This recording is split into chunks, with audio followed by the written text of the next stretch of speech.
Alright, ladies and gentlemen, welcome to WWE Smackdown. Review for November 11th, 2016. Just to get into some things, I think this episode is pretty decent. It wasn't bad, but it wasn't that great either. There was a couple of things that were kind of dull and boring about Smackdown. I didn't particularly like. Like, for instance, starting off the SmackDown opener, we had James Ellsworth in the middle of the ring, constantly begging Dean Ambrose to forgive him. It was like a gay love fest going on here this entire time, and I just thought it was utterly ridiculous. Ellsworth's acting and mic skills is completely horrible, and it just was fucking horrible to sit through all this, watching this shit go down. Dean Ambrose was pretty much stating that he wants him to stay out of his freaking way, which I don't blame him. AJ actually came out and tried to turn them against each other, in which case he was speaking some reality. Dean Ambrose was using him to get to AJ to piss him off and fuck him over, in which case that's exactly what he did.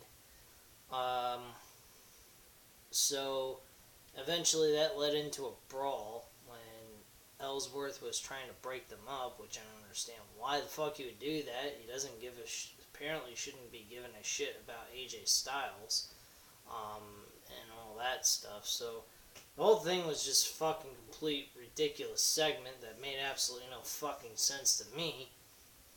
The apology portion of it I could understand, but the rest of it just was completely idiotic. Made absolutely no sense to me at all. So really bad opener there. Backstage, Dean Ambrose calmed everyone down. Had Dean Ambrose is going to have Dean Ambrose face AJ Styles for a one-on-one match to determine if he was a number one contender for the world title, no matter what the end result was. Then the main first match of the night, Randy Orton versus Kane in an ODQ match. It is looking slowly but surely that Randy Orton is part of the Wyatt family, which I don't understand why. Sorry about that. Anyway, I do apologize about the camera flipping around there. I'm not going to restart this video at this point, since I've already gotten kind of into it. So anyway, it looks like Randy Orton later on in the show was looking like he was possessed, because his eyes started turning red like he was the fucking Terminator, which I don't understand why. Again, nonsensical, insane crap, but at the same time it seems a little interesting, a little different, a little out of character for Randy Orton to be doing. So it definitely seems a little different for Randy Orton to be playing a role like this. I don't know what convinced him of going ahead and being with the Wyatt family or anything outside of the fact that he lost one fucking lousy match, which to me doesn't make any fucking sense, but okay, fine. You're with the Wyatt family, good for you. Make something interesting out of it, I would assume. So, the match itself was pretty standard. Nothing really happened here. The Wyatts helped Randy Orton. Randy Orton forced Kane into the Sister Abigail's finisher by Bray Wyatt. And that was pretty much overall the whole segment. Randy Orton wins with an RKO. From there, we had Becky Lynch and Nikki Bella going up against Alexa Bliss and Carmella.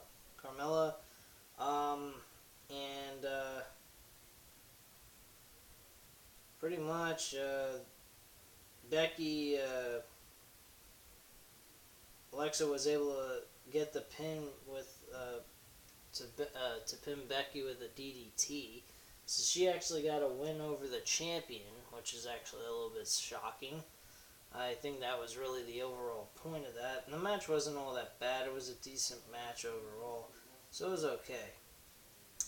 From there we had American Alpha versus Spirit Squad. This was ridiculous. Alpha won a quick match to advance to the Survivor Series match, so big fucking whoop-de-doo there. Then we had the specialty match, the specialty segment between with Daniel Bryan and Miz. Miz actually asks Daniel Bryan to give his 5 participants, name off the 5 participants for Smackdown. He named off Randy Orton, Bray Wyatt, Baron Corbin, AJ Styles, and Dean Ambrose.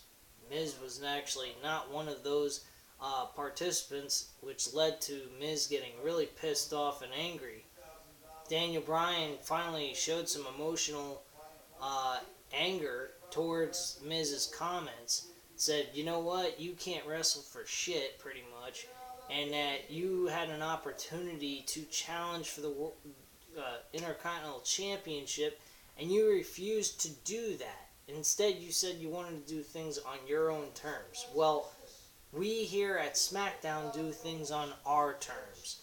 And Dolph Ziggler is a champion, a fighting champion, and he wanted to fight you and defend his championship to have you have your right back to win that title, and you refuse to do it. So here's how it works.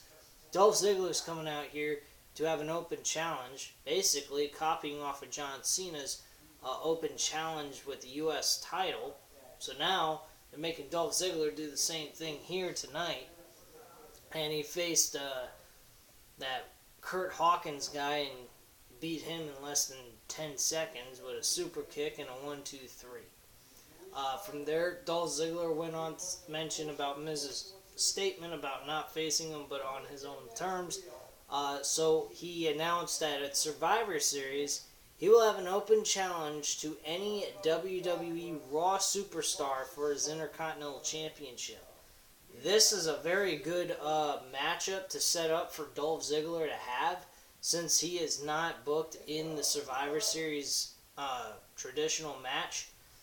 So with him doing that, that actually is really good. I think they should have like maybe Sami Zayn challenge for the championship, since he ain't got nothing going for him. Maybe Neville. I could name off quite a few Raw guys that should get an opportunity. I think it should be a guy who has not been doing a whole lot on Raw and really could use a boost to challenging Dolph Ziggler for the Intercontinental Championship. So there you go. Let's see, what else do we have on this episode? I mean, it wasn't bad, but it wasn't that great. I mean, it was nothing really that stood out to me that says, wow, this was interesting and fun. James Ellsworth was asked Dean Ambrose if he could be at ringside, and Ambrose got annoyed and said no, and basically tossed him to the exit door and left him there. From that point, we had the Usos and the Headbangers. The Headbangers being in this was completely idiotic. It was a qualification match to move on into the Survivor Series Smackdown team, and the Usos, of course, win. Why they keep bringing the fucking Headbangers back is beyond me. It makes absolutely no sense. They are not part of the Smackdown brand.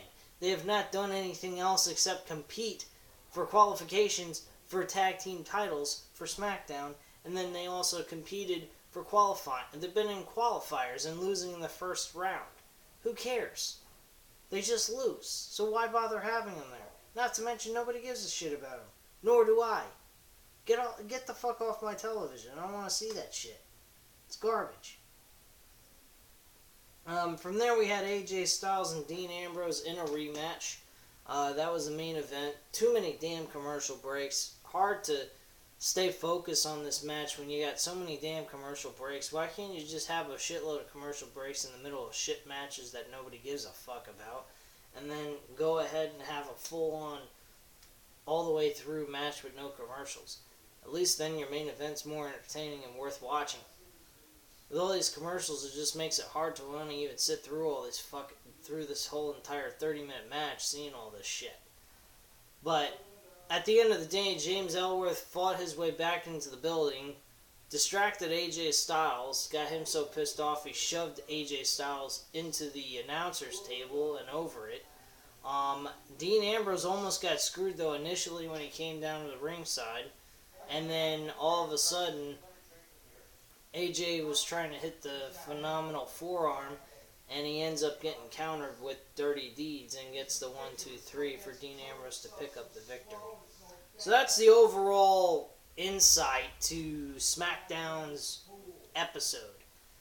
Good main event. Good story with Randy Orton and Bray Wyatt. I like the storyline. I mean, it is a little weird and out there. They need to put a little bit more emphasis and explanations to why Randy Orton seems like he's possessed by the Wyatt family. But with all of that involved, as, you know, it's not well explained why. It is a very intriguing story that they got going on here with Randy Orton. It's very different. Very out of character for Randy Orton, truthfully. And he looks pretty badass, kind of with the Wyatt family for whatever reason. I don't know why, but it just, to me, seems kind of out there. And I think it's kind of cool in a way. But they need to bring a little bit more emphasis and explanation to why he is joined the Wyatt family outside of you can't beat him, join him kind of scenario here. But yeah, that's pretty much my overall opinion on SmackDown. It was a decent show. It wasn't the greatest, but it wasn't the worst. I did enjoy most of the show. There was some sort of things that needed to be changed, especially that opener with James Ellsworth. I think that was just absolutely fucking stupid, horrible acting, and my God, please get rid of this Ellsworth character. He's meaningless. All I know is he's going to eventually turn on Ambrose and help AJ Styles or some kind of shit. I have no idea. I just got that weird feeling about all of it. Anyway, just leave your comments and opinions down below. Let me know what you guys thought of the episode. I'll get back to you on that as always. And also hit the subscribe button. Have a great night, guys.